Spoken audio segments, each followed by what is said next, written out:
ফরিদপুর আগ্রোর পক্ষ থেকে আপনাদেরকে স্বাগত। আমি ইমরান খান। আপনাদেরকে আজকে যেটি দেখাবো, এই গরুর গিরে ফোলা। মূলত আমাদের এই গরুটির গিরে ফুলেছে। আমরা কী ট্রিটমেন্ট দিচ্ছি আপনারা দেখুন। আসলে গরুর গিরে ফুলতেই পারে, এটাই স্বাভাবিক। আর এর জন্য আমরা প্রাথমিকভাবে হিটারের ভিতরে পানি গরম দিয়ে তারপরে এই প্যাডটি দিয়ে স্যাক দিচ্ছি।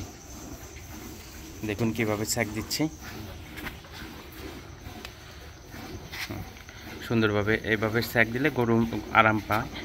আর 2-3 দিন স্যাক দেওয়ার পরে ফোলাটা কমে যাবে। যদি এই ফোলা না কমে, সেক্ষেত্রে পরবর্তী ডাক্তার ডেকে এর ব্যবস্থা নিতে হবে। মেবি আমাদের আগে পরে যেটি হয়েছে গিরে ফোলার জন্য, আমরা এই পানির দিয়ে প্যাড দিয়ে স্যাক দেওয়ার পরে সেটি কমে গিয়েছে। দর্শক, ফরিদপুর আগ্রো একটি বিশ্বস্ত প্রতিষ্ঠানের নাম, সবসময় আপনাদের পাশে থাকার চেষ্টা করে। আপনারা সবসময় ফরিদপুর আগ্রোকে বিভিন্নভাবে সাপোর্ট দিয়ে সাথে থাকুন। এবং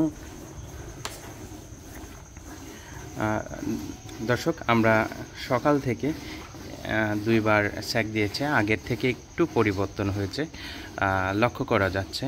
এবং যে ব্যথাটি ছিল, ব্যথাটি একটু কমছে এবং ফোলাও কমছে।